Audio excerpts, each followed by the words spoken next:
세계관을 우리가 갖고 있는 세계관이 뭔가를 드러내는 질문 중에 하나가 나는 누구인가? 라는 질문입니다. 나는 누구인가?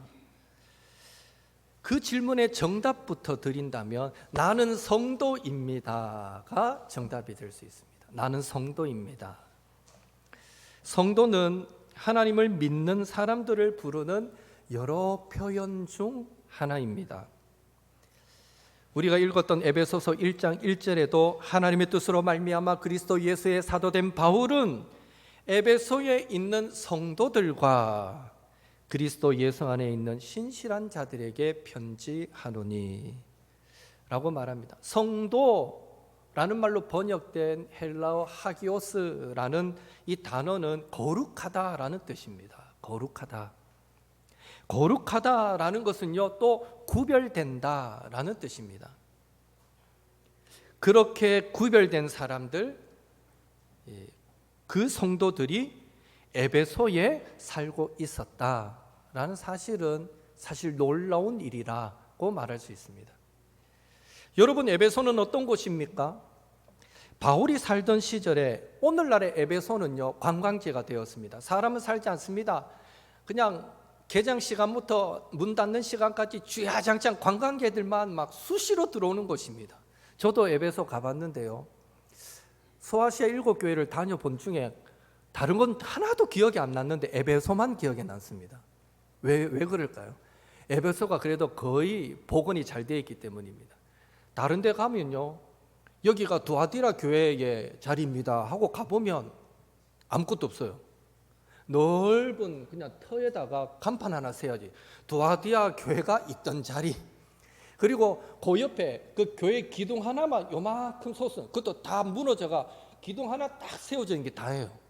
가이드가 설명해요. 원래 여기에 크기가 얼마나 교회가 있었는데 다 무너지고 기둥 하나만 남았습니다. 여러분, 소아시아 교회 가지 마십시오. 제가 가보니까 볼 게 없어요. 터키 지역을 도는데 정말 볼 게 없어요. 교회로 또 찾아갔더니 기둥 하나밖에 없어요. 지금 이슬람 국가잖아요. 개발을 안 해요. 안 해도 기독교인들이 찾아오는데, 안 해도 돈 쓰고 가는데 말라고 개발해요. 자기들의 성지는 아니거든. 그래서 개발도 못하게 하고, 그래도 사람들이 찾아오니까 그냥 방치해둔 대로 있어요. 근데 에베소는 달랐어요. 거의 복원을 많이 해가지고 당시에 살던 모습을 그대로 볼 수 있어요. 원형 경기장, 또 도서관, 화장실, 주거, 환경, 모든 것들을 눈으로 볼 수 있기 때문에 에베소 한번 가볼 만한 곳이다라는 생각은 드는데요, 그 에베소는요, 바울 당시는 아데미 신전과 같은 신전들이 많았던 우상 숭배의 도시였습니다. 알렉산더 대왕 이후에 에게해의 중요한 항구 도시로서 금융, 상업의 중심지였고요, 사도 바울 당시 로마 제국에서 가장 큰 도시 가운데 하나가 에베소였습니다. 한마디로 가장 세속적인 도시였다라고 보시면 됩니다. 여러분들이 성경을 읽으시다가 지명이 나오고 혹 관심이 있어서 그 지명을 검색해 봤더니 항구도시더라 라고 나오면 100% 그 당시 항구도시는 가장 세속화된 도시 중에 하나입니다.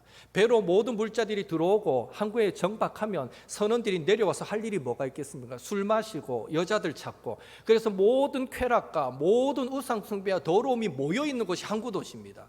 그래서 성경을 읽다가 이 지역이 항구도시다 이러면 엄청나게 타락한 곳이구나라고 아시면 됩니다. 바로 그런 세속적인 도시에 구별된 자들인 에베소 교회 성도들이 살았다는 것입니다. 게다가 바울은 이들을 그리스도 안에 있는 신실한 자들이다라고까지 부릅니다. 세속적인 곳에 살면서 어떻게 신실하기까지 할까요? 이번 시간은 세속 도시에서 신실한 삶을 살았던 에베소 교회 성도들을 생각하면서 거룩한 성도들이 있어야 할 곳은 어디이고 그곳에서 어떻게 살아야 하는가를 잠시 한번 묵상해 보겠습니다. 첫째, 성도가 있어야 할 곳은 세상입니다. 그리스도인이 어떤 존재인지 드러내는 소명, 사명은 모두 세상과 관련이 있습니다. 하나님은 우리를 세상에서 불러내셨습니다. 부르셨습니다. 그것을 소명, 콜링이라 부릅니다. 그리고 불러낸 우리들을 다시 세상으로 보내십니다. 그것을 사명, 미션이라고 합니다. 하나님은 우리를 세상에서 불러내시는 것만을 생각하고 세상으로 다시 보내시는 것을 우리가 잊어버린다면 그것은 잘못입니다.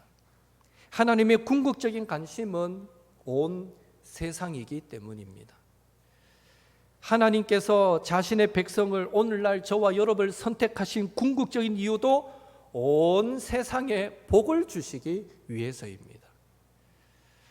대표적인 구절이 에스겔서 36장 22절입니다. 같이 읽겠습니다. 그러므로 너는 이스라엘 족속에게 이르기를 주 여호와께서 이같이 말씀하시기를 이스라엘 족속아 내가 이렇게 행함은 너희를 위함이 아니요 너희가 들어간 그 여러 나라에서 더럽힌 나의 거룩한 이름을 위함이라. 여기에 보면 하나님께서 이스라엘 백성들을 그 포로에서 회복시키시는 그 이유가 이스라엘 너희를 위한 것이 아니라 이 여러 나라에서 온 세상에서 더럽혀진 하나님의 이름을 위한 것이다 라고 말씀합니다. 하나님은 왜 그렇게 자신의 이름을 중요하게 여기실까요?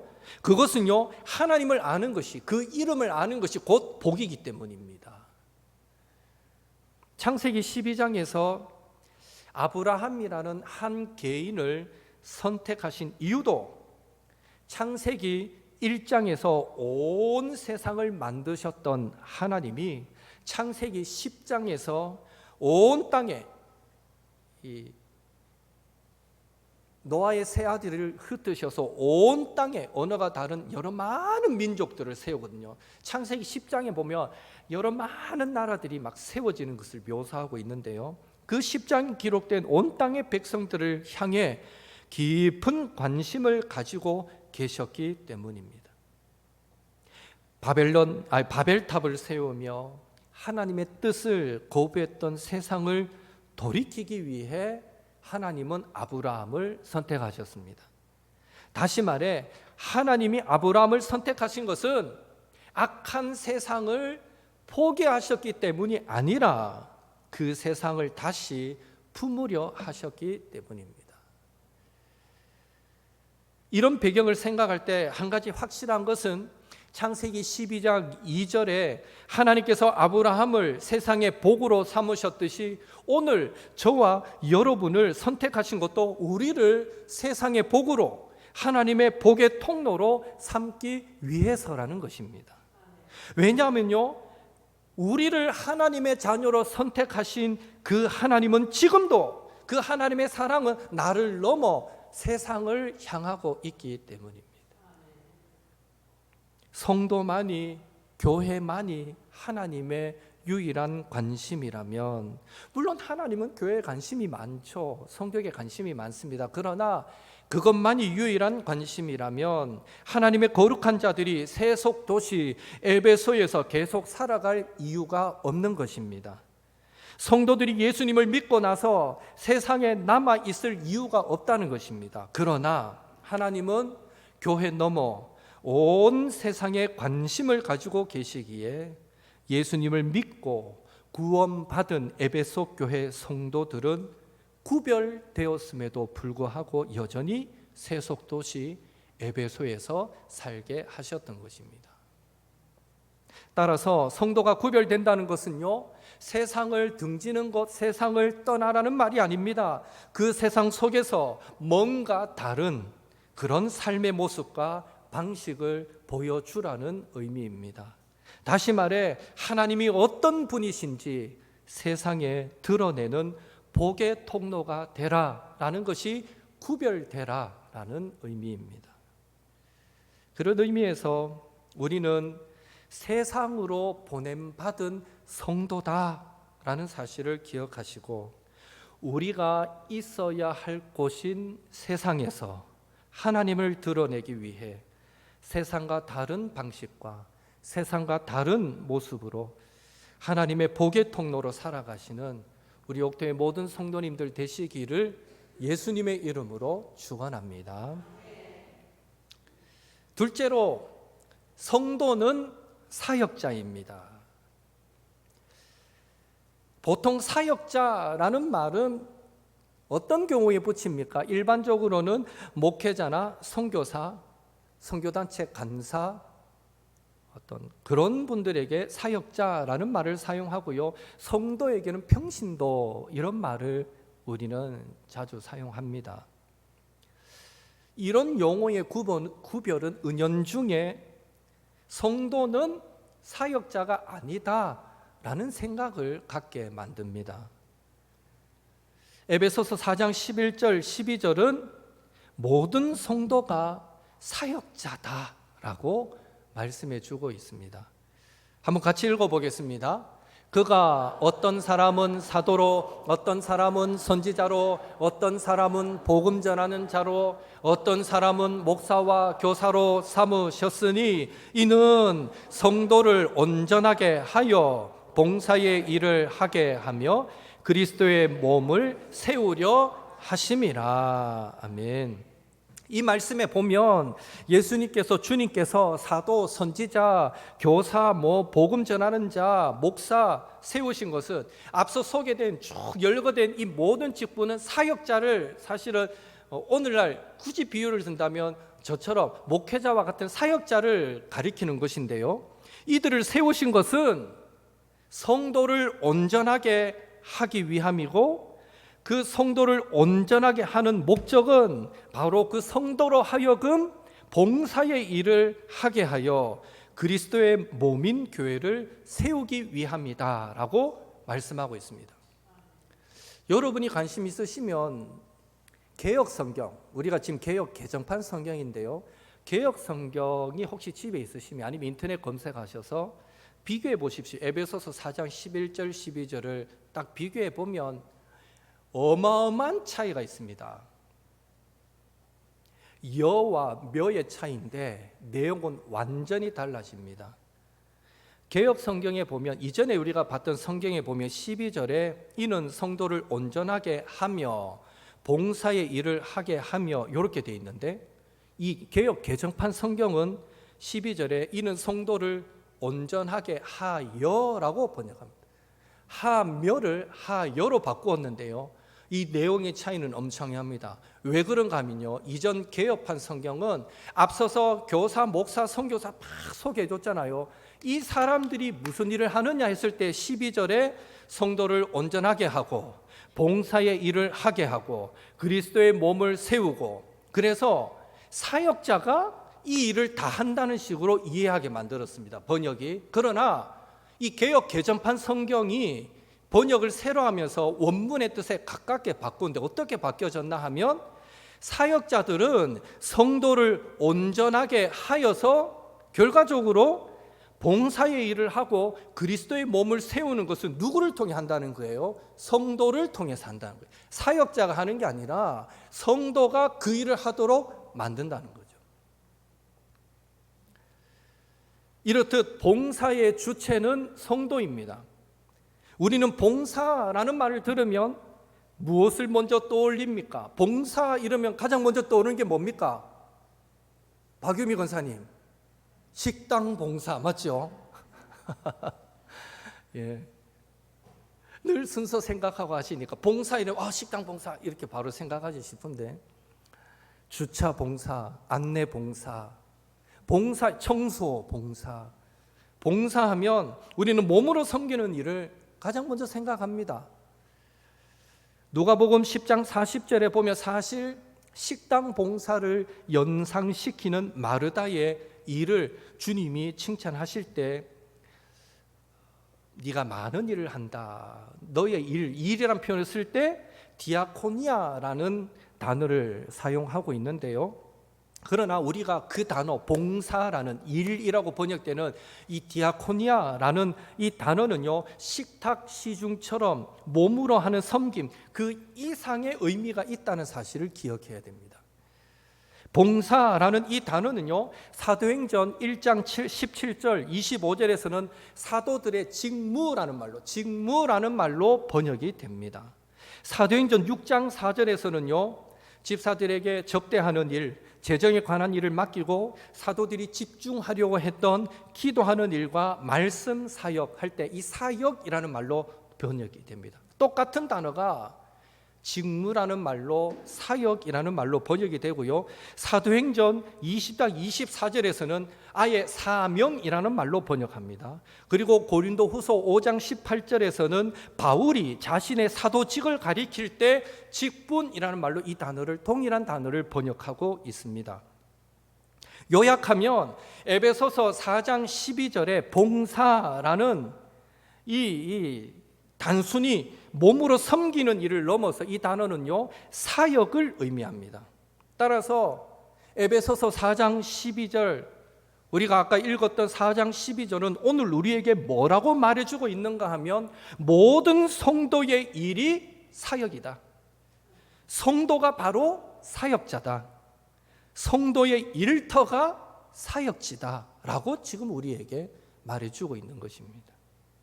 자, 한번 따라하겠습니다. 나는 사역자다.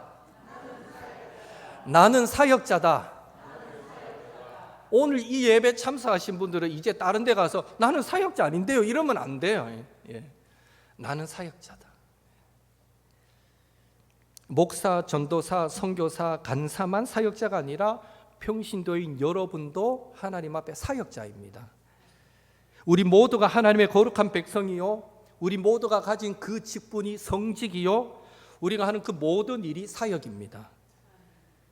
교역자의 사역이 굳이 설명한다면 하나님의 백성을 준비시키는 일이라면, 그렇게 준비된 성도는 자신의 삶의 자리에서 믿음으로 예수님의 제자로 살아가는 사역을 펼치게 되는 것입니다. 그런 의미에서 세상의 어느 영역도 이 사역의 장에서 예외될 수가 없고, 하나님의 주권이 온 땅 구석구석에까지 미치는 만큼 우리 성도들의 사역의 장도 세상 곳곳에 펼쳐져 있다라는 것을 기억하시고, 하나님의 창조 세계 속에서 믿음, 소망, 사랑 가지고 행하는 모든 일이 그 자체로 사역이다라는 사실을 믿으시고, 이번 한 주간도 온 세상에 하나님의 뜻을 세우는 사역자인 성도로서 아름답게 살아가시는 저와 여러분이 될 수 있기를 예수님의 이름으로 축원합니다. 한 가지 더 생각하면 성도의 마땅한 삶은 거룩한 삶입니다. 에베소서 5장 3절 4절 같이 읽겠습니다. 음행과 온갖 더러운 것과 탐욕은 너희 중에서 그 이름조차도 부르지 말라. 이는 성도에게 마땅한 바니라. 누추함과 어리석은 말이나 희롱의 말이 마땅치 아니하니 오히려 감사하는 말을 하라. 성도에게는 성도에 어울리는 생활 방식이 있습니다. 오늘 금방 읽었던 본문의 주된 관심은 언어 생활이었지만, 성도에게 어울리는 생활 방식이 삶의 모든 부분에 관련되어 있는 것은 자명합니다.